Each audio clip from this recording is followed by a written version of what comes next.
रामपुर के रठौंडा किसान मेले में पूर्व केंद्रीय मंत्री मुख्तार अब्बास नकवी ने जोरदार संबोधन में कहा, वंदे मातरम राष्ट्रवाद की आत्मा है, इसे मजहबी चश्मे से देखना गलत है। उन्होंने कहा कि आजादी की लड़ाई में वंदे मातरम ने देशवासियों में देशभक्ति की लौ जलाई थी और आज भी यह एकता का प्रतीक है। किसी भी धर्म की आस्था को इससे खतरा नहीं हो सकता। समान नागरिक कानून पर उन्होंने दो टूक कहा, एक देश एक कानून, सबके लिए समान अधिकार और समान व्यवस्था। नकवी ने कहा कि प्रधानमंत्री नरेंद्र मोदी के नेतृत्व में देश संवैधानिक सुधार और समावेशी विकास की राह पर आगे बढ़ रहा है। भारत की लोकतांत्रिक और पंथनिरपेक्ष ताकत को कोई भी विभाजनकारी सोच कमजोर नहीं कर सकती। इस मौके पर कृषि राज्य मंत्री सरदार बलदेव सिंह औलख सहित कई जनप्रतिनिधि मौजूद रहे। देखिए, रठौंडा के इस ऐतिहासिक शिव मंदिर में जो हर वर्ष की बार की तरह इस बार भी जो मेला हो रहा है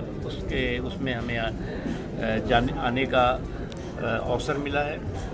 मैं सौभाग्यशाली हूँ कि लगातार वर्षों से इस रठौंडा के ऐतिहासिक शिव मंदिर में जलाभिषेक करने का भी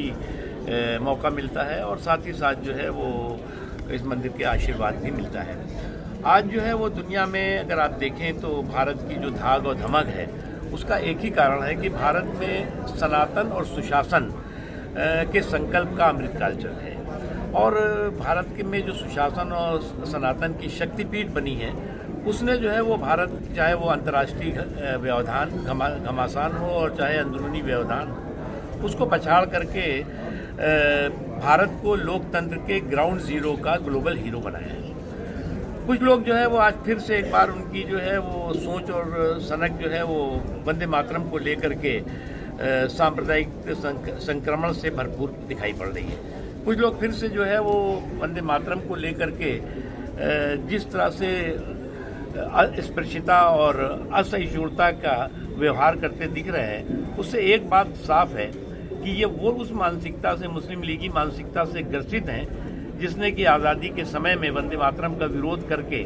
और विभाजन की विभीषिका लिखी थी और विभाजन की विभीषिका के बाद आपको क्या होगा कि देश के टुकड़े हुए और फिर उस मानसिकता को जो है वो कुछ लोग बढ़ावा देने में, कुछ लोग उस मानसिकता के जरिए जो है वो सांप्रदायिकता का संक्रमण पैदा करने की कोशिश कर रहे हैं। मुझे नहीं लगता कि इस तरह के, चाहे वो सांप्रदायिकता का संक्रमण हो और चाहे कम्युनलिज्म का कीड़ा हो, उसे देश स्वीकार करेगा। दूसरी चीज़ है कि मेरा मानना है कि वंदे मातरम मात्र गाने से कोई राष्ट्रवादी नहीं होता, लेकिन वंदे मातरम के प्रति जो असहिष्णुता है, अस्पृश्यता है और उस पर जो है वो सांप्रदायिक वार और प्रहार है, वो निश्चित तौर से किसी की भी राष्ट्रवादी जो सोच और राष्ट्रवादी जो सोच समझ है उस पर सवालिया निशान खड़ा करता है। मैं जो है वो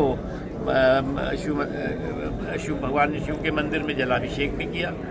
और वंदे मातरम का अभिषेक भी करते हैं, तो इससे किसी का ईमान खतरा नहीं होता। जिसका ईमान जो है वंदे मातरम के गाने से खतरे में आ जाता है, उससे बड़ा कोई बेईमान नहीं है।